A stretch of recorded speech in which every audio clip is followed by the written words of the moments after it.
कहते हैं मोहब्बत की सबसे खूबसूरत निशानी है ताजमहल। एक ऐसा अजूबा जो संगमरमर में लिपटी एक कहानी कहता है, प्यार की, जुदाई की और अमर यादों की। लेकिन दोस्तों, क्या ये वही कहानी है जो हमें सदियों से बताई गई है, या फिर इसके पीछे छुपे हैं कुछ ऐसे राज जिन्हें वक्त ने इतिहास की परतों में कहीं दफन कर दिया है। कहा जाता है कि इस महल के नीचे ऐसे 22 बंद कमरे हैं जिनमें क्या छिपा है कोई नहीं जानता। कुछ कहते हैं कि वहाँ एक पुराना मंदिर था, तो कुछ ऐसे एक अद्भुत रहस्य मानते हैं जिसे समझना इंसान की बस की बात नहीं है। हर पत्थर, हर दीवार कुछ कहना चाहती है। क्या सच में ताजमहल सिर्फ एक मकबरा है, या फिर इसके पीछे छिपी है कोई अनकही कहानी जो हमारे इतिहास की दिशा ही बदल सकती है? तो दोस्तों, आज हम मूवीज टाइम पर खोलेंगे ताजमहल के उन रहस्यों के दरवाजे जिन्हें सदियों से बंद रखा गया है, जहाँ हर परछाई एक सवाल बनकर सामने आती है और हर जवाब एक नए रहस्य की शुरुआत कर देता है। तो चलिए वीडियो स्टार्ट करते हैं, लेकिन उससे पहले चैनल को सब्सक्राइब करके नोटिफिकेशन बेल को ऑल पर कर दीजिए ताकि मूवीज और वेब सीरीज का लेटेस्ट एक्सप्लेनेशन सबसे पहले आप तक पहुंच सके। तो फिल्म की शुरुआत होती है 1959 से, जहां पर हमें आर्कियोलॉजिस्ट डिपार्टमेंट की एक टीम को दिखाया जाता है जो कि ताजमहल के चैम्बर में जाते हैं, क्योंकि वहां पर कुछ रेनोवेशन का काम चल रहा था। जो 22 कमरे बंद किए गए हैं, तो वहां मजदूरों के द्वारा मरम्मत का काम चल रहा था। तभी उन्होंने देखा कि 22 कमरे जो बंद कर दिए गए हैं, उन्हीं में से एक कमरे की ईंट जो है वो गिरने लगी थी, जिस वजह से आसानी से अंदर देखा जा सकता है कि अंदर क्या है। तो इन्हीं में से जब मिस्टर राव की नजर अंदर पड़ी तो वो पूरी तरह से हैरान रह चुके थे। वहाँ कुछ तो ऐसा था जिसे देखकर वो पूरी तरह से अचंभित थे। जिसके बाद सीन शिफ्ट होता है 2023 में, जहाँ पर हमें विष्णु दास नाम के एक बंदे को दिखाया जाता है जो कि ताजमहल में गाइड का काम करता है। ताजमहल में गाइड का काम करते हुए विष्णु दास को लगभग 25 से 30 साल हो चुके हैं। तो विष्णु दास का बेटा भी यही काम करता है, और तो और विष्णु दास के पिता मतलब कि महेंद्र दास भी यही काम करते थे। विष्णु दास को ताजमहल का अच्छा खासा नॉलेज है, जिस वजह से वो टूरिस्ट को इसके बारे में काफी अच्छे तरीके से बताते हैं। लेकिन एक चीज जो विष्णु के बेटे अविनाश को बिल्कुल भी पसंद नहीं है। बात कुछ ऐसी है कि विष्णु दास जो है वो टूरिस्ट से सिर्फ और सिर्फ 300 रुपए ही लेते हैं, लेकिन जब वो अपनी इच्छा से टिप के रूप में 2000 रुपए देने की कोशिश करते हैं तो विष्णु उन्हें नहीं लेते हैं। यही चीज अविनाश को बहुत बुरी लगती है और वो कहते हैं कि अगर पिताजी इसी तरह से करते रहे तो हमारा काम कैसे चलेगा, हमारा घर कैसे चलेगा। जिससे हमें पता चलता है कि विष्णु दास जो है वो बहुत ही खुददार आदमी है और बहुत ईमानदार भी। अब आगे हम देखते हैं कि गाइड ऑफ प्रेसिडेंट के इलेक्शन होने वाले थे, और इस बार ये इलेक्शन जो है वो विष्णु दास भी लड़ना चाहते हैं, इसलिए वो अपने बेटे के साथ नॉमिनेशन डालने के लिए पहुंच जाते हैं। फिलहाल के जो प्रेसिडेंट है उसका नाम उस्मान है, और उस्मान को बहुत अच्छे से मालूम है कि अगर ये इलेक्शन विष्णु दास ने लड़ा तो उनके जीतने के चांसेस बहुत ज्यादा हैं, क्योंकि विष्णु दास का बैकग्राउंड एकदम क्लीन है, वो ईमानदार है और सभी लोगों से बहुत ही अच्छे से बात करते हैं। यही चीज देखते हुए उस्मान भाई जो है वो विष्णु दास के पास आते हैं और वो विष्णु दास से कहते हैं कि वो ये इलेक्शन ना लड़े। उन्हें ऐसा लग रहा है कि शायद वो हमारे खिलाफ जा रहे हैं। विष्णु दास उसे समझाते हैं कि मैं किसी के खिलाफ नहीं जा रहा हूँ, बल्कि मैं तो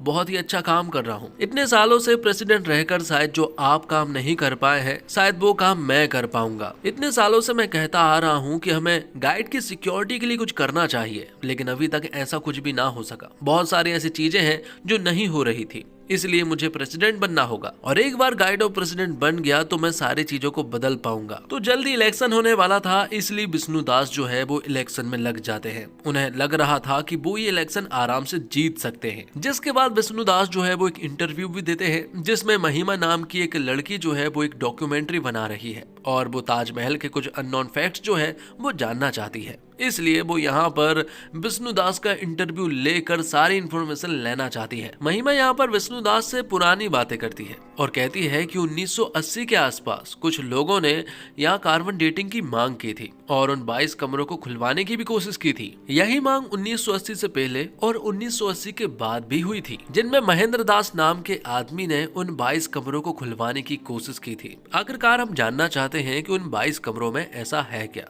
लेकिन यहाँ पर विष्णु दास बताते हैं कि वैसे तो वहाँ किसी को भी जाने नहीं दिया जाता है, लेकिन शायद उन 22 कमरों में ऐसा कुछ भी नहीं है जिस वजह से वहाँ टूरिस्ट का जाना अलाउड हो। लेकिन यहाँ हमें मालूम चलता है कि जो महेंद्र दास थे वो दरअसल में विष्णु दास के पिता थे, और वो भी ताजमहल की रिसर्च और उन 22 बंद कमरों पर रिसर्च और रहस्य को जानना चाहते थे। लेकिन पॉलिटिकल प्रेशर और एक खास कम्युनिटी के लोग जो है वो उन पर इतना प्रेशर डाल रहे थे जिस वजह से महेंद्र दास को आत्महत्या करनी पड़ी थी। जब ये बात विष्णुदास सोचते हैं तो उन्हें इस बात का बहुत दुख होता है कि आखिरकार पिताजी क्या जानना चाहते थे, और अगर वो अपनी रिसर्च कर रहे थे और अगर वो सच निकली तो उन्हें इस बात का बहुत दुख होगा, क्योंकि विष्णुदास को भी बहुत सारी ऐसी बातें पता है जो कि ताजमहल की हिस्ट्री को बदल सकता है, लेकिन कभी भी उन्होंने जानने की कोशिश नहीं की। आगे हम देखते हैं कि विष्णुदास के सारे दोस्त बैठे हुए थे, सभी मिलकर शराब पी रहे थे और यहीं पर विष्णुदास जो है वो अपने दोस्तों से कहते हैं कि क्या होगा अगर पता चले कि ताजमहल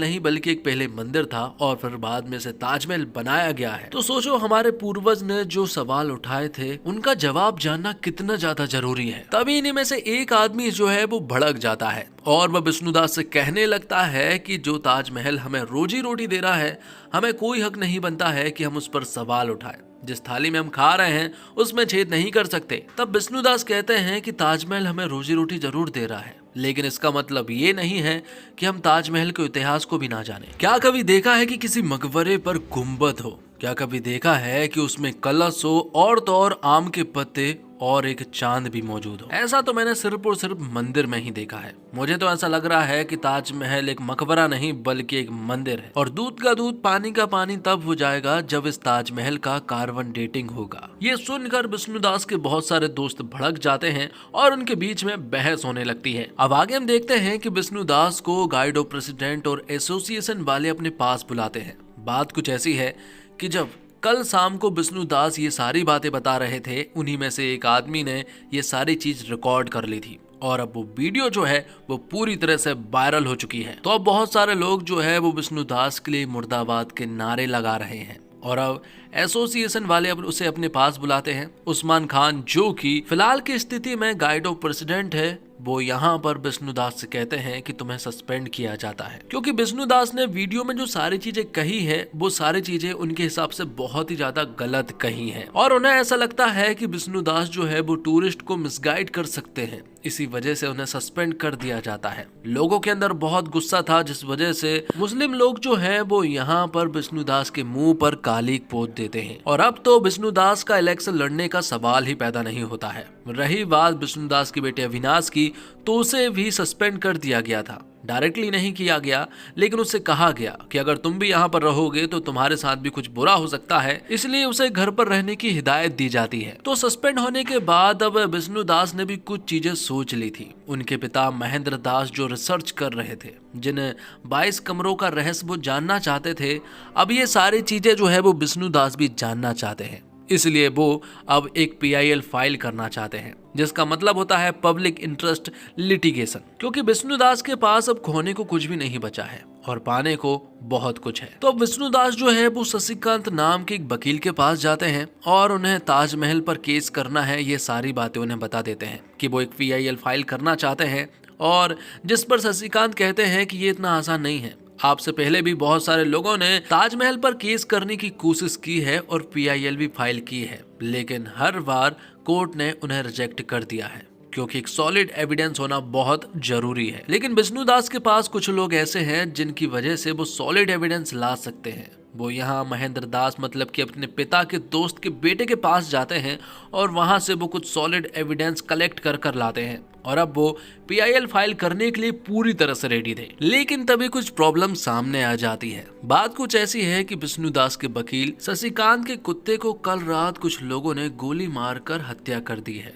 और एक चिट्ठी भी छोड़कर गए हैं कि अगर ये केस वो नहीं छोड़ते हैं तो जो हाल कुत्ते का हुआ है वही हाल तुम्हारा भी हो सकता है। ये देखकर शशिकांत पूरी तरह से डर जाता है और वो अब विष्णुदास के पास आते हैं और कहते हैं कि वो ये केस नहीं लड़ सकता है, लेकिन अगर तुम्हारी PIL बहुत स्ट्रांग है, तुम्हारा केस स्ट्रांग है, तो ये केस तुम खुद भी लड़ सकते हो। जिस वजह से विष्णुदास ने डिसाइड किया कि ये केस वो खुद ही लड़ेंगे। तो जब विष्णुदास कोर्ट पहुंचते हैं तो मुर्दाबाद के नारे लग रहे थे। दूसरी तरफ हम देखते हैं विष्णुदास के ओपोजिशन में राशिद खान नाम के वकील थे, जो कि बहुत ज्यादा कॉन्फिडेंट है, क्योंकि उन्हें पता है कि ये PIL हर बार की तरह एक्सेप्ट नहीं होने वाली है। लेकिन शायद विष्णुदास के पास कुछ ऐसी चीजें तो है जिससे कि वो इस PIL को एक्सेप्ट करवा सकते हैं। तो अब विष्णुदास कहते हैं कि उनका सबसे पहला सवाल जो है वो आर्कोलॉजिस्ट से है कि उनके पास ऐसा क्या प्रमाण है कि वो बता सके कि ताजमहल जो है वो शाहजहां ने ही बनवाया है। और वो एजुकेशन बोर्ड से भी सवाल करते हैं कि आखिरकार उन्होंने ताजमहल के इतिहास को किस तरह से लिखा गया है और किस आधार पर वो ताजमहल के इतिहास को पढ़ाते हैं। एक सवाल गवर्नमेंट के लिए भी है कि आखिरकार ताजमहल के नीचे 22 कमरों में ऐसा क्या है